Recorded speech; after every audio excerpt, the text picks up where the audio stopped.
आदाब नाजरीन, खुशामदीद, बहुत बहुत स्वागत आपका। प्रोग्राम सलाम जेके आप देख रहे हैं दिल्ली के स्टूडियो से बराह रास्त। मैं हूं आपके साथ आसिफ रशीद और हमेशा की तरह आज भी मेरे साथ executive editor Ishfaq Gauhar. Program में अगले 90 मिनट आपका और हमारा साथ रहने वाला है। नाजरीन, मुख्तलिफ मौज़ूआत जिन पर एक एक करके हमारी नजर रहेगी और अपने नुमाइंदों के पास भी चलेंगे।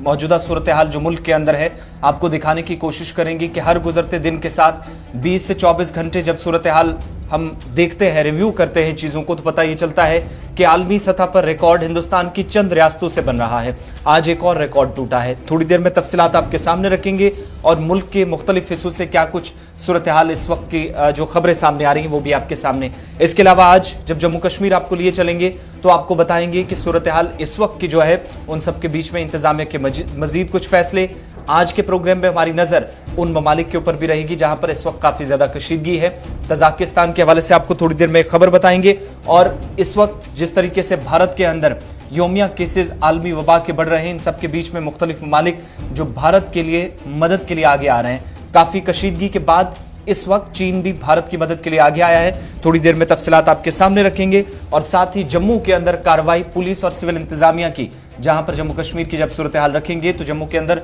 लॉकडाउन के नफाज का अमल में लाने के बाद इंतजामिया की जानिब से जो SOPs जारी की गई है, गाइडलाइंस है, उसकी खिलाफ वर्जी करने पर कार्रवाई हुई है। क्या कुछ मजीद डिटेल्स हैं थोड़ी देर में आपके सामने रखेंगे। साथ ही आज चूंकि मुल्क भर के अंदर एक बड़ा प्रोग्राम, दुनिया भर के अंदर एक तारीखी प्रोग्राम माना जा रहा था वैक्सीनेशन के हवाले से, वो आज शुरू तो मुकम्मल तौर पर नहीं हो पाया, लेकिन तैयारियां क्या हैं, सरकार का क्या कुछ वर्जन है, वो आपके सामने रखेंगे। इन सब खबरों पर एक एक करके आपके सामने आएंगे, लेकिन प्रोग्राम का आगाज उस खबर के साथ जो इस वक्त तजाकिस्तान से आ रही है, जहां पर एक सरहदी इलाके के अंदर, मुतनाज़ा इलाके के अंदर दो ममालिक की अफवाज के दरमियान शदीद झड़पें हुई हैं, जिसमें अभी तक की ताज़ा तरीन तफसीलात के मुताबिक कुल मिलाकर कजाकिस्तान और तजाकिस्तान की अफवाज के दरमियान ये ताज़ा झड़पें हुई हैं तो 31 लोगों की मौत हो चुकी है। मुतनाज़ा इलाका है जिसमें 31 लोगों की मारे जाने की तस्दीक की जा चुकी है और किर्गिस्तान और तजाकिस्तान का जो सरहदी इलाका, सरहदी आबादियां, जिनके दरमियान न सिर्फ अफवाज आपस में लड़ी हैं बल्कि आम शहरी भी पानी के मसाइल पर आए दिन जहां पर झड़पें होती थी, एक बार फिर बताया जा रहा है कशीदगी के दौरान मजीद हलाकतों का खदशा है, क्योंकि झड़पें इतनी खतरनाक हुई हैं जहां पर अब तक अफगानिस्तान का मीडिया, किर्गिस्तान और कजाकिस्तान और तजाकिस्तान का मीडिया अभी तक ये तस्दीक कर रहा है इस मर्तबा जो झड़पें हुई हैं वो शदीद झड़पें हुई हैं। एक तरफ फौजें दोनों आपस में लड़ रही थी तो दूसरी तरफ जो आम शहरी दोनों ममालिक के थे इस मुतनाज़ा खित्ते के अंदर लड़ रहे थे पानी के मसाइल को लेकर, जिसके बाद कशीदगी कम होने का नाम नहीं ले रही और पिछले 22 से 23 घंटों के दौरान अब तक 31 लोगों की मौत हो चुकी है। और पुरअमन तरीके से इस वक्त मामलात का हल निकाला जाए, इसके लिए कुछ बैरूनी ताकतों की तरफ से मुतनाज़ा खित्ते के अंदर झड़पों को कम करने के लिए, कशीदगी को खत्म करने के लिए मुदाखलत भी की गई है।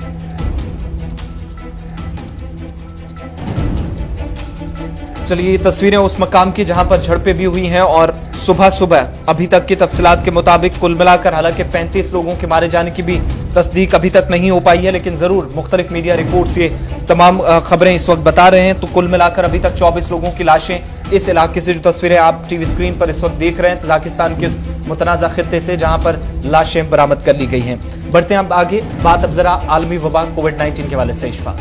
बिल्कुल जी, अब पढ़ते जी आगे और बात करते हैं अमेरिका की, क्योंकि अमेरिका की तरफ से एक और बड़ा फैसला रात देर गए लिया गया और अमेरिकी काबीना में इस बात का फैसला लिया गया है कि फिलहाल परवाजों पर अब पाबंदी आयद कर दी गई है, यानी भारत की और भारत से आने वाले परवाजों पर फिलहाल पाबंदी कर दी गई है। अमेरिका की तरफ से रेस्ट्रिक्ट कर दिया गया है ट्रैवल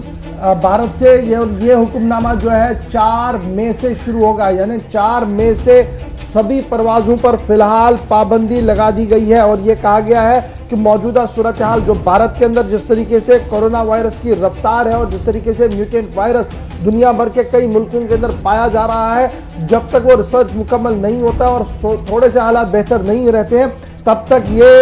हुक्मनामा जो है वो नाफिजुल अमल रहेगा। व्हाइट हाउस के तर्जुमान की तरफ से हफ्तावार ब्रीफिंग के दौरान कल ये कह दिया गया कि United states centre for disease control और प्रिवेंशन ने बाज़ाब्ता तौर पर इस बात को मान लिया है कि फिलहाल ट्रैवल एडवाइजरी जो है वो जारी कर दी जाए। और यही वजह है कि स्टेट डिपार्टमेंट की तरफ से डोंट ट्रैवल की एडवाइजरी जो है वो जारी कर दी गई और डोंट ट्रैवल की एडवाइजरी जो है वो सभी बाशिंदों के लिए जो अमेरिकन है या ग्रीन कार्ड होल्डर्स हैं उनके लिए जारी कर दी गई है। और साथ साथ जो डिप्लोमेट भारत के अंदर है, क्योंकि बड़ा कॉन्सुलेट है, बहुत सारे लोग यहां पर है, अगर उनके अहल खाना वापस आना चाहते हैं तो वो अपनी राय का इस्तेमाल कर सकते हैं। हुक्मनामा उनके लिए नहीं है कि वो वापस आए, लेकिन अगर मौजूदा हालात को देखते हुए वो वापस आना चाहते हैं, अहल खाना अगर वापस आना चाहते हैं तो उनके लिए अमरीकी सफारत खाने को यह हुक्म दिया गया कि उनकी वापसी के लिए माकूल इंतजामात किए जाए। ताहम सफीर बराबर रहेंगे, इस हवाले से बात जो है वो साफ कर दी गई है। अमेरिका की तरफ से जो लेवल 4 डोंट ट्रैवल की एडवाइजरी जारी कर दी गई है। ये इससे पहले भी जब पहला मरहला सामने आया था कोविड-19 का, उस वक्त भी की गई थी, और उसके बाद मरहलावार तरीके से आहिस्ता आहिस्ता करके इस पर नरमी की जा रही थी। लेकिन अब 4 मई से मुकम्मल तौर पर पाबंदी रहेगी, सफरी पाबंदियां रहेंगी, और अमेरिका के सेनेट की तरफ से बाज़ाब्ता तौर पर इसकी क्लियरेंस दे दी गई है। और सफारत खानों के अंदर काम करने वाले लोग अगर वापस आना चाहते हैं मुल्क के अंदर, अमेरिका के अंदर, तो उन्हें भी वापस लाया जाएगा। ये मामला उस वक्त सामने आया जब CNN खबर रसा इदारे ने भारत से इस बात को ऑन एयर वहां पर किया कि मुल्क के अंदर यानी भारत के अंदर जो सफारतकार मौजूद हैं और सफारत खाने के अंदर जो दफ्तरी कामकाज देख रहे हैं, तकरीबन 100 के करीब एम्प्लॉयज पूरे मुल्क के अंदर वो बीमार हुए हैं, और उनकी वजह से सफ़र करने वाले लोग जो उनके साथ सफ़र कर रहे हैं वो भी इस जद में आ रहे हैं। तो ये देखने के बाद अक़वाम जो अमेरिका है उनकी तरफ से ये फैसला लिया गया है सेनेट की तरफ से कि अगर सफ़ीर और सफ़ीर के अहल खाना वापस आना चाहते तो ये उनके सवाबदीद पर छोड़ दिया गया है। ताहम ट्रैवल एडवाइजरी लेवल 4 की है, डोंट ट्रैवल टू इंडिया साफ कर दिया है अमेरिका ने। चलिए, अमेरिका की बात हो रही है तो अब यहाँ पर एक और खबर भी आपको बताते हैं, क्योंकि हालात इतने ख़राब हैं कि दुनिया भर के इस वक्त जो माहिरीन हैं, मौलजीन हैं, वो हिंदुस्तान ना जाने और हिंदुस्तान के अंदर क्या इस वक्त कोविड से निजात के लिए तरीक़ाकार इख्तियार किया जा सकता है उस पर रोशनी डाल रहे हैं। अब बात ज़रा डॉक्टर फाउची के हवाले से, जो अमरीकी इंतज़ामिया के दरमियान इस वक्त बाइडन इंतज़ामिया में जो कि बतौर चीफ मेडिकल एडवाइज़र काम कर रहे हैं, लगातार अमेरिका के अंदर जब तकरीबन 2.5 लाख के करीब कोविड से अमवात हुई थी तो डॉक्टर फाउची उस वक्त अमेरिकी सरकार को, हुकूमत को मशवरा देते नजर आए थे, पहले ट्रंप इंतजामिया, बाइडन इंतजामिया में। लेकिन हिंदुस्तान के अंदर की जो सूरत हाल है उसमें खुसूसी इंटरव्यू के दौरान उनने कई अहम खुलासे करते हुए ये बात साफ की है कि वायरस हमारा दुश्मन है और इससे लड़ने के लिए मजीद इक़दामात की जरूरत है, और वाहिद ऑप्शन इस वक्त हिंदुस्तान के अंदर भी जो मौजूदा सूरत हाल बनी है उसके लिए लॉकडाउन इख्तियार करना या इस तरीक़ाकार पर अमल दरामद को यकीनी बनाना इस वक्त वाहिद रास्ता है। डॉक्टर एंथनी फाउची ने एक तफसीली इंटरव्यू एक मकामी अंग्रेजी रोजनामे को दिया है, उसमें उन्होंने अगरचे सियासत से हटकर ही सारे सवालों का जवाब दिया है। ताहम उन्होंने साफ किया है कि अगर उनसे राय पूछी जा रही है तो वो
जाता है जो शायद सिविल इंतजामिया के बस की बात नहीं होती है। इसलिए मुल्क भर के अंदर जितने भी अफवाज हैं उनके साथ कोऑर्डिनेट करके उनके खिदमात को इस्तेमाल करके अवाम के लिए उन्हें वक्त रखा जाए। उन्होंने कहा कि CNN और दीगर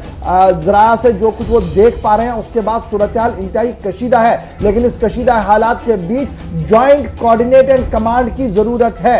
ज्वाइंट कोऑर्डिनेट एंड कमांड की जरूरत है, और जब तक वो ज्वाइंट कोऑर्डिनेट एंड कमांड नहीं होता है तब तक आम लोगों को राहत नहीं मिल सकती है। जिस तरीके से बेड्स और ऑक्सीजन की किल्लत है, इसकी सबसे बड़ी जिम्मेदारी अगर तो सरकार की होती है, ताहम ज्वाइंट कोऑर्डिनेशन एंड कमांड अगर होता तो लोग उनके साथ राब्ता करते, ऑनलाइन वो देखते कि कहां पर जाना है और कहां पर नहीं जाना है, तो इस तरीके से निजाम को बेहतर बनाया जा सकता है। और पांचवी बड़ी बात उनका जो मानना है वो ये है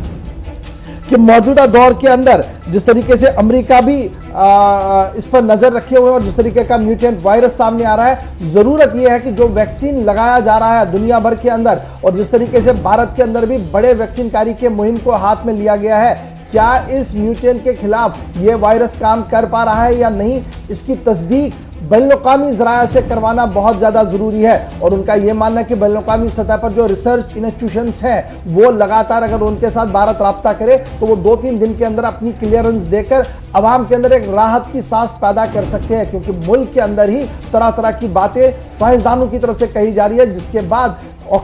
वैक्सीन पर सवाल उठ रहे थे। तो उसका जवाब उन्होंने दिया कि एक बहुत बड़ा इदारा जो है जहां पर भारत आउटरीच कर सकता है वो CDS है यूनाइटेड स्टेट्स के अंदर, उसके साथ साथ नेशनल इंस्टीट्यूट ऑफ हेल्थ जो यूनाइटेड स्टेट्स का है, या वेलकम ट्रस्ट जो UK के अंदर है, उसके साथ साथ कुछ और इदारे उन्होंने गिनवाए हैं जहां पर उनका मानना है कि अगर ये सैंपल्स वहां पर भेजे जाते हैं और रिपोर्टिंग जो आ रही है वो वहां पर भेजी जाती है, अगर वहां की तस्दीक आती है तो लोगों के अंदर जब राहत होगी तो वायरस ऑटोमेटिकली बदल सकता है। लेकिन बड़ी बात उन्होंने कहा कि सरकार क्या करे ना करे, लेकिन अवाम को भी आज खुद अपनी मदद करनी होगी, और जो लोग वायरस ज़दा हो चुके हैं उन्हें एक जगह पर आइसोलेट करना वक्त की अहम तरीन ज़रूरत बन चुकी है। तो ये तो बात थी वो अमेरिका के डॉक्टर की, डॉक्टर एंथनी एस फाउची की, जिन्होंने एक तफसीली इंटरव्यू एक मकामी रोजनामे को दिया है। सियासत से हटकर बड़े सवालों का जवाब उन्होंने दे दिया है। जी आसिफ। बिल्कुल, अब भारत और अमेरिका के साथ साथ अब भारत और चीन के हवाले से भी बात करते हैं, चूंकि एक अहम पेशरफ्त हुई है भारत और चीन के दरमियान मौजूदा सूरत हाल के बीच। जिस तरीके से गुज़श्ता दिनों अपने प्रोग्राम में हमने आपको बताया था कि भारत और चीन की अफवाज के दरमियान जो कशीदगी रही थी या फिर जो सूरत हाल बनती रही थी, साल 2004-05 के बाद एक 16 साल पुरानी पॉलिसी तब्दील की गई थी। लेकिन अब आपको बताते चलें कि अब चीन की तरफ से इमदाद की मजीद पेशकश की गई है, और कोरोना वायरस की जो बदतरीन सूरत हाल है, आलमी इमदाद जब हिंदुस्तान को मिल रही है तो इन सब के बीच में इसे मजीद उस वक्त तक़वियत मिली जब चीन के सदर शी जिनपिंग की तरफ से वज़ीर-ए-आज़म नरेंद्र मोदी को एक तवील अरसे के बाद एक खत लिखा गया है, जिसमें उन्होंने न सिर्फ मुल्क के अंदर जो सूरत हाल है उसे लेकर मुल्क के साथ इजहार यकजहती किया है, बल्कि जो इस वक्त ऑक्सीजन, कोरोना वैक्सीन, दीगर तिब्बी इमदाद की पेशकश भी इस खत के जरिए जो चीन के सदर हैं शी जिनपिंग उन्होंने भारत के वज़ीर-ए-आज़म को की है। हालांकि सरकार की तरफ से फौरी तौर पर इस पर कोई बात सामने नहीं आई है, लेकिन हमसाया ममालिक के हुकूक हम बेहतर तरीके से जानते हैं, हम बखूबी इससे वाकिफ हैं। इस खत में चीन की तरफ से, चीनी सदर की तरफ से लिखा गया था, और उसके बाद ट्वीट्स भी सामने आए हैं। चीन की वजारत खारजा की तरफ से जो तर्जुमान है उन्होंने भी ट्वीट किया, और भारत के अंदर दिल्ली में सेन वेडोंग जो कि चीन के सफीर हैं दिल्ली में, उन्होंने भी इस बात की तस्दीक की है कि चीन के सदर की तरफ से वज़ीर-ए-आज़म को जो खत लिखा गया है उसमें मुश्किल घड़ी में कदम से कदम मिलाकर चलने के लिए चीन अपने पड़ोसी मुल्क भारत के साथ तैयार है। एक इस बात की वजाहत की, और साथ ही हम अपने हमसाया ममालिक के हुकूक से अच्छी तरह वाकिफ हैं। यही वजह है कि हम इस मुश्किल घड़ी में भारत की तरफ हर मुमकिन इमदाद का हाथ बढ़ाते हैं। यहाँ पर यह याद रखना जरूरी है कि लद्दाख में दोनों मालिक के दरमियान या दोनों अफवाज जिस तरीके से टकराव 15 और 16 जून गुज़श्ता बरस हुआ था, तो उसके बाद ये पहली इस तरह की कोई बड़ी पेशकश इशफाक जहां पर चीन के सदर की तरफ से वज़ीर-ए-आज़म के नाम ये खत किताबत का सिलसिला शुरू किया गया है। चलिए जी, तो चीन की खबर थी। बढ़ते जरा आगे बात फटाफट से अब आपको बताते हैं वैक्सीन कारी के हवाले से, जहां मैंने पहले ही आपको कहा कि वैक्सीन को लेकर आज बात करनी है, क्योंकि आज 1 मई है, लेकिन मुल्क भर के अंदर 18 साल की उम्र से ऊपर वाले लोगों को आज से वैक्सीन कारी के निजाम में लाना है। क्या यह मुमकिन है? एक बड़ा सवाल है, क्योंकि 2 करोड़ से ज्यादा लोग ऑलरेडी रजिस्टर हो गए हैं, और वैक्सीन की ना होने की वजह से जो सियासत मुल्क भर के अंदर हो रही है उससे कई मुल्कों ने फिलहाल टीकाकारी से माजरत ही की है इस वक्त सरकार की तरफ से, क्योंकि वैक्सीन की कमी कुछ रियासतों के अंदर ये शिकायत मिली थी, जिसके बाद आज जो प्रोग्राम सुबह 8:30 बजे शुरू होना था मुख्तलिफ मराकज के अंदर मुख्तलिफ रियासतों में और यूनियन टेरिटरीज में, उसकी किल्लत महसूस की गई, जिसके बाद मरकज को कई रियासतों ने शिकायत की। और बड़ी परेशानी वैक्सीनेशन का आज का जो प्रोग्राम था उसमें ताखीर का सबब वैक्सीन के स्टॉक की कमी उस वक्त भी बनी चूंकि मरकजी सरकार की तरफ से पिछले हफ्ते ये ऐलान किया गया था कि जो मैन्युफैक्चरर्स हैं या जो कंपनियां हैं, दवासाज कंपनियां, उनकी तरफ से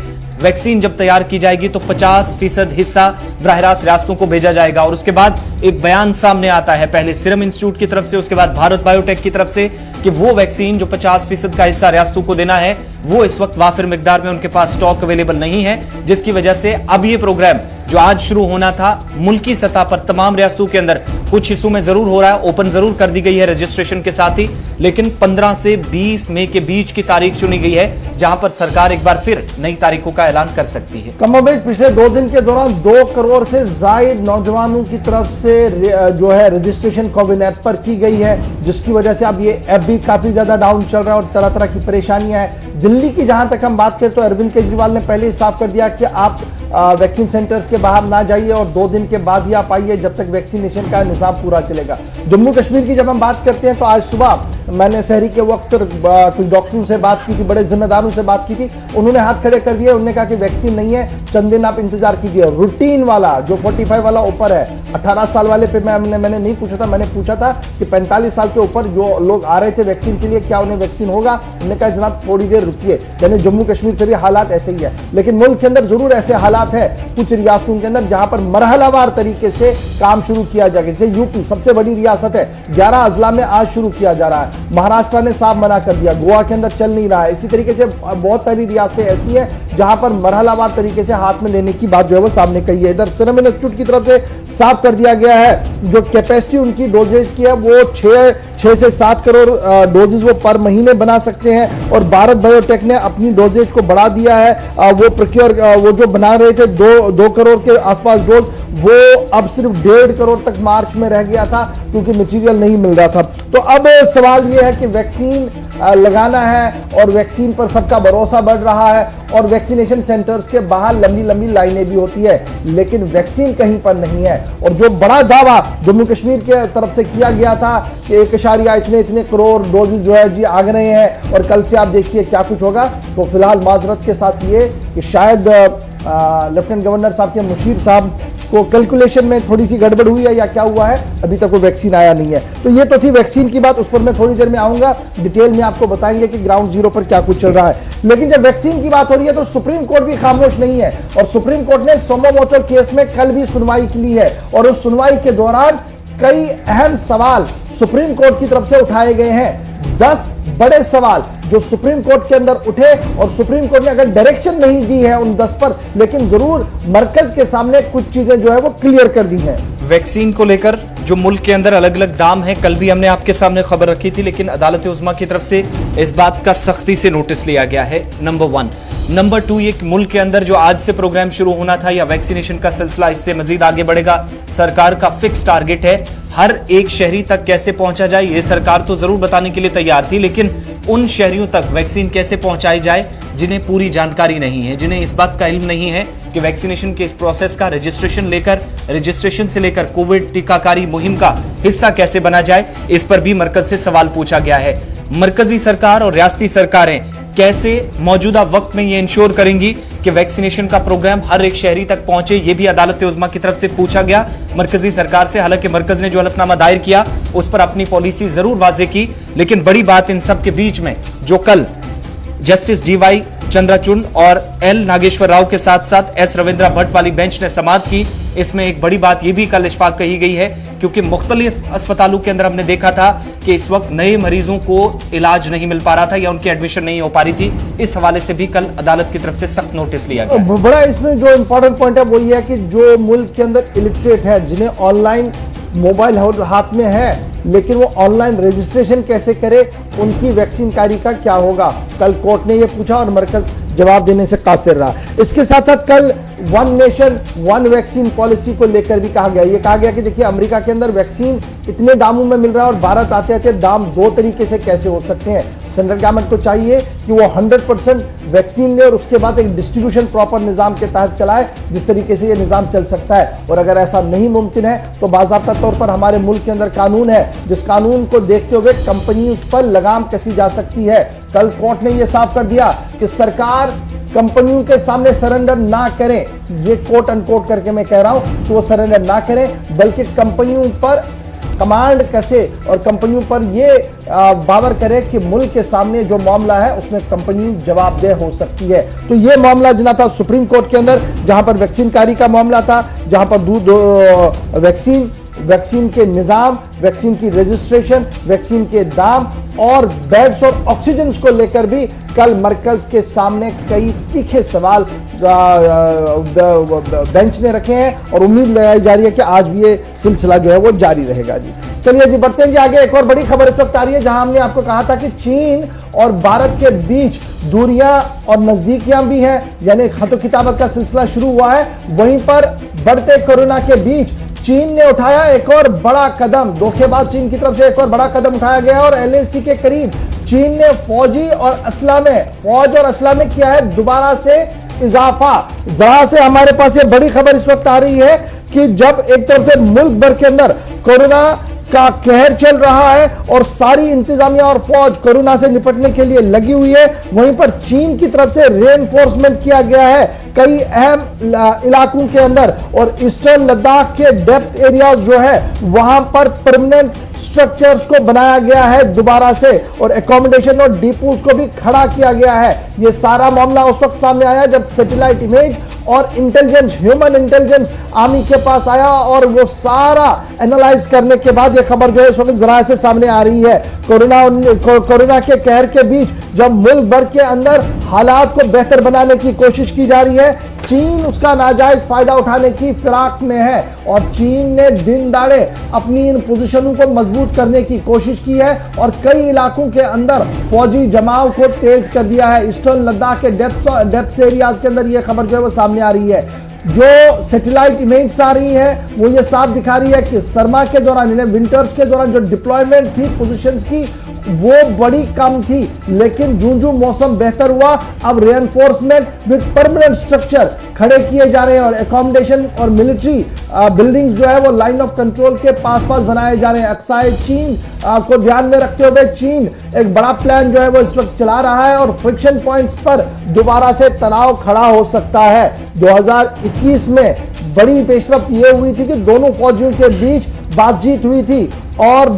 कुछ इलाकों से फौजें वापस भी चली गई थी, ताहम सबकी नजर दौलत बेग ओल्डी और आसपास के इलाकों के अंदर थी कि वहां पर किस तरीके का माहौल बन रहा है। अब खबर ये कि इस वक्त चीन एक बार फिर हरकत करते हुए नजर आया और कहीं नए स्ट्रक्चर्स कई मकामात पर खड़े किए गए हैं फौज की तरफ से या वजारत खारजा की तरफ से। अगर इस खबर पर अभी कोई तस्दीक या इसको तरदीद नहीं की गई है, लेकिन जराया से जो हमारे पास खबर आ रही है वो यही है कि चीन ने अपनी हलचल सरहद के पास दोबारा बढ़ा दी है। चलिए वक्त यहां पर छोटे से ब्रेक का है। ब्रेक के उस पार जब वापस आएंगे तो आपको सीधा जम्मू कश्मीर, लद्दाख के बाद जम्मू कश्मीर लिए चलेंगे। कोविड-19 की वजह से इस वक्त सूरत हाल, पुलिस और सिविल इंतजामिया की कार्रवाई, मजीद 9 अजला में लॉकडाउन के बाद जो कोरोना कर्फ्यू नाफिज किया गया, रात देर गए तक सूरत हाल क्या रही, श्रीनगर और जम्मू की सूरत हाल आपके सामने रखेंगे। इसके अलावा जम्मू कश्मीर के अंदर जुराइम के वाकयात में इजाफा हुआ है, जुराइम बढ़े हैं, क्राइम रेट जो है उसमें 14 से 15% तक का इजाफा हुआ। इस पर एक तफसीली रिपोर्ट आपके सामने रखेंगे, लेकिन छोटे से तिजारती वक्फे के बाद।